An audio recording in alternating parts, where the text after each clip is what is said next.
Hey, what's going on? It's your boy Dalton from the Petrol List, and it's been a while since the last time we spoke. I think since the last time I did a long form, it's maybe been about 2 weeks, and I've had a lot of stuff going on just between you and I. You know, I love real estate, but I think I'm getting into more of the commercial aspect of it. I'm going to tell you more about that a little bit later, perhaps, maybe not. I don't know if it relates. Anyway, I put out a reel or a short about the 2026 Formula One car regulations. I figured I would expound, is that the right word? Expound on that just a little bit, and also get into something about muscle cars that I've been finding interesting lately. Anyway, 2026 Formula One cars are going to be 30 kilograms lighter or 66 pounds lighter. Now that's a lot of weight.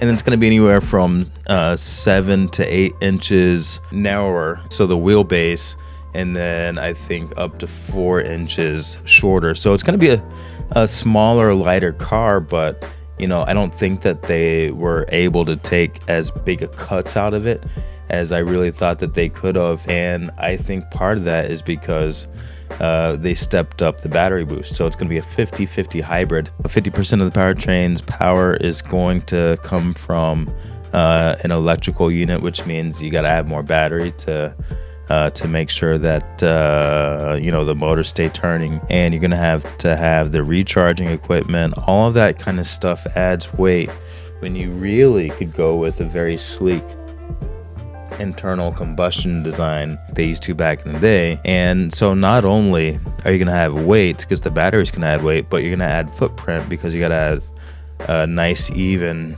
area for that battery to rest. And you can't have just like a big hunk of lithium ion in the middle of the car. So I think that is contributing to the fact that the footprint isn't shrinking anymore as well. Now they are going to do synthetic fuels. They've banned fossil fuels now.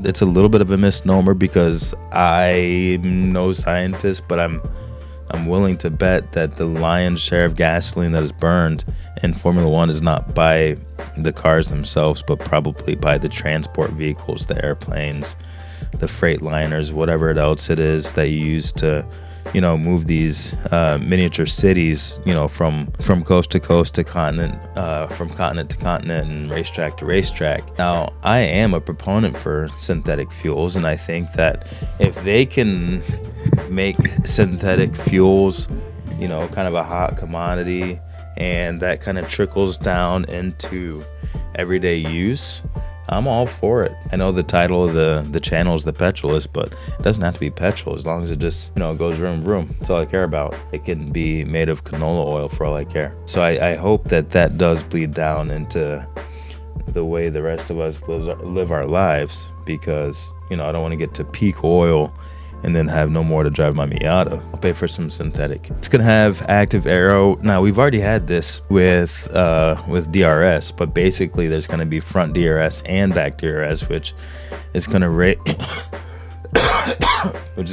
the top speed, and then electric power boost within 1 second of the car that's in front of you, and that is going to enable even more passing, and they're going to be getting rid of the ground effects. So I think that they're pushing hard to make sure that the racing stays exciting, or maybe even gets more exciting than it's been, because if you watched in the last few seasons, that trail of dirty airs lasted anywhere from 1.5 to 2.5 to 3 seconds, and you'll see drivers trying to overtake, and it just takes too long for them to get into range. And by the time they're ready to go on the attack, maybe their tires have gotten out because their car's in the low downforce, which means that their tires are scrubbing more, which means that their tires degrade faster. So if you've got a car that's out in the lead, it doesn't matter how good you are at racecraft. If you can't get that passed on, in the straight, you're you're kind of screwed. And that bodes, I think, least well for folks that rely on racecraft to win and not, pure straight line speed. Now, Lando Norris is great at straight line speed, as is Max Verstappen. Max Verstappen has more racecraft than Lando Norris, I would say. But I don't think that any of them are the finesse agents that that the likes of Daniel Ricciardo, Lewis Hamilton, and Fernando Alonso were. And I think they really suffered in this last regulation. Now, with the double DRS, the electric boost, and the narrower chassis, I think that they are trying to save some of the, especially some of the vintage tracks like the Monacos that turn into DRS trains and just traffic jams. I think they are trying to get the cars to pass a little bit quicker, but as an end result, the cars are going to be 2 seconds slower per lap. And one of my complaints that I've had about Formula One in recent years is that it's kind of artificially held back. Now, you don't want cars that are going to outperform the drivers, but you also don't want to arbitrarily limit the performance of the cars and limit the cars in terms of what is best for racing. And I don't care who you are, having a 50% hybrid system in a race car, that just adds weight, and everybody knows that weight is the enemy of racing. So I would not suggest that, but that is one of the arbitrary things that Formula One is doing right now. I do think that they're getting away from that. I think that a lot of, whatever global politics and all that crap is spoken, and people just want a free market. And yeah, I think, do people want, a good environment, breathable air? Absolutely. But, I think that there are better ways of getting about it. And, I, for one, would like to see synthetic fuels more than I would like to see a lot of battery electric. And that's the now, there were a couple of other things I wanted to talk about just really quickly with Formula One. George Russell and Mercedes, that situation. It would be hard to see George Russell have to leave Mercedes after the years that he spent through with Lewis Hamilton, and also how he's taken a leadership position with Kimi Antonelli in the second driver's seat. And I think Toto Wolff and Mercedes would risk getting a reputation that kind of mirrors Red Bull if they were to decide to make the switch. And then if they made the switch, say Max Verstappen goes to Mercedes in 2026 or 2027, I think that the Jost camp would want them to start concentrating on the lead car, kind of like how they did with Red Bull, to ultimately Red Bull's destruction. But if Red Bull has already fallen and they go to Mercedes and they can do the same thing, win a couple of championships there, who cares how much the second car degrades if it means that Max Verstappen can keep winning his championships? And that's a real consideration. I mean, that's kind of a moneymaker. If Mercedes wins a couple more drivers' championships, with someone who isn't Lewis Hamilton, it's good for their bottom line. So is it bad business for them to go after Max Verstappen, knowing how things could end up? No, it's perfectly sound. But I do think that George Russell has earned a spot, and I think that Kimi Antonelli still needs to have a chance. Carlos Sainz, I think he'll probably stay at Williams. Lando Norris, Piastri, I think they are pretty well settled in. It's just going to be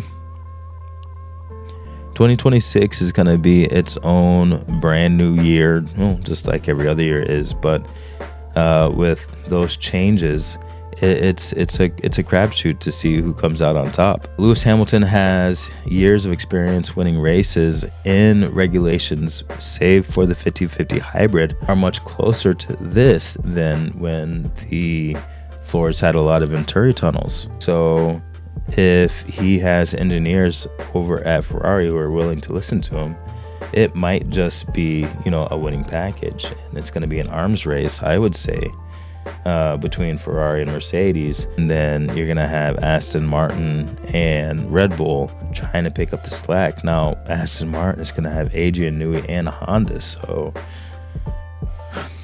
they might be doing pretty well. And then Red Bull, knowing that they were partnering with Ford for the power unit, and knowing that it was Christian Horner that brought Honda back in the fold to do a power unit for Red Bull, I think he was trying to rekindle some of that same magic by bringing former Formula One legend with Cosworth Ford in for power unit design, kind of rekindling that. And it's not like Ford has been a slouch. They've been present in, the 24 Hours of Le Mans and stuff like that. So I think Horner was trying to awaken a sleeping giant, and he got the boot before that could happen. Now, it'd be interesting to see if the rest of the Red Bull team can pick that up in Christian Horner's absence, but it is kind of a gamble that I want to see how it goes. Yuki Tsunoda, I do think Yuki Tsunoda is going to be out at the end of the season. Liam Lawson is going to hang on for another year over at the Racing Bulls team. And,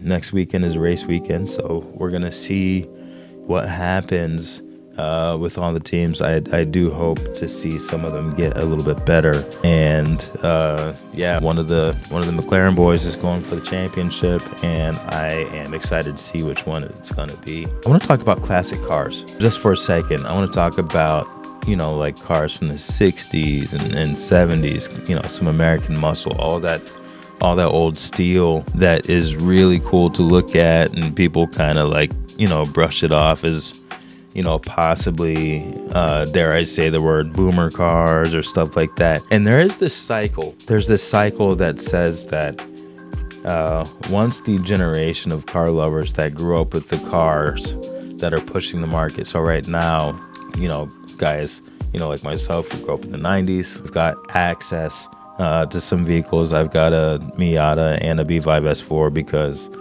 in the back of my head, those must have been the things I was looking at that I kind of wanted, but I couldn't get at the time. So now I have them. But then, the rule goes, once guys like me die off, then, the Miatas and the B5 S4s are going to be not worth as much. And that's kind of how the current classic cars, the muscle cars from the 60s and stuff have kind of shaken down. A few years back, about 10, 15 years ago, those things were just going for, a freaking small fortune. And now those prices have calmed down. But I think that cycle might be disrupted because cars from I would say kind of like the 2020s and up, they're not, for the most part, they're not really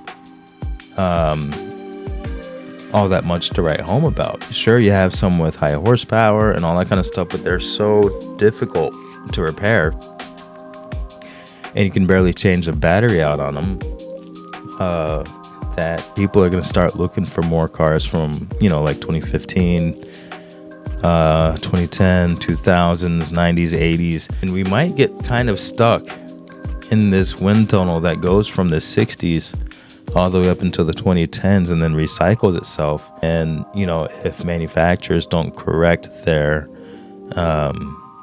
planned obsolescence techniques, then you're going to get people who deem cars made in, the 2020s and, the late 20-aughts as disposable cars, and the classics as the ones previous to that. And who knows, depending on your commute, if you're not doing a whole lot of highway miles, maybe a muscle car from the 60s, from the 70s, and even the 80s, maybe those are things that you want to see, because I see a lot of guys out there riding motorcycles, and motorcycles are cool. I'm terrified of them, but they are cool for some people. And I think that you see a lot of guys riding them because they're cheap. Well, guess what else is cheap? Full entire cars right now, from the 60s, 70s, and 80s. And so that might be an alternative that you see guys and gals out there driving now. Like if you want 4 doors and a roof, I can't think of anything better. And so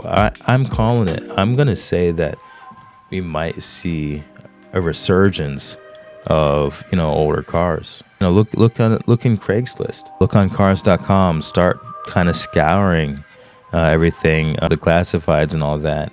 And if you're looking for a car and you can't get into one, and you're looking at a motorcycle but you actually want 4 doors and roof, go look at some of the older cars. Support that. Cut your teeth on that. Get into the car world from there and keep these things going, because, it's going to have a trunk. You can put your groceries in it, unlike your motorcycle. Nothing against motorcycles. Again, I'm afraid of them. But hey, if you're a younger car enthusiast and you're looking around, I don't know, look at the classics. Now, granted, they're not going to have some of the safety features and, maybe some of the air conditioning and, all that kind of stuff. And you got to be really careful because they don't have cruise control or ABS and all that kind of stuff. But, maybe it'll be good to learn the fundamentals. So, yeah, start looking at classics. Look all over the place and look on YouTube for how to fix them. Heck, it might even be a whole new generation of automotive enthusiasts that come out of auto manufacturers' inability to create new cars that are cheap, simple to work on, and reliable. So folks might have to look at yesteryear until manufacturers catch up with the notion that this is what people want. Matter of fact, this is what I want. Give me a cheap sedan or a coupe or a pickup truck that I can work on. All I want is AC and airbags.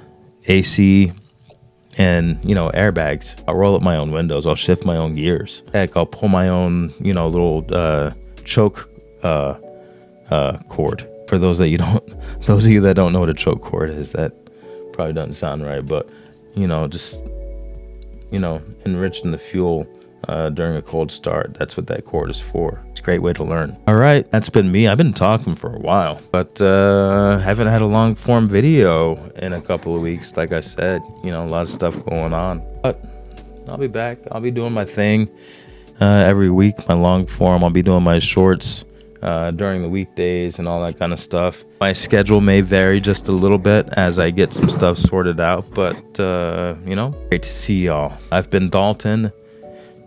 This has been the Petrol List, and you have been great. I'm out.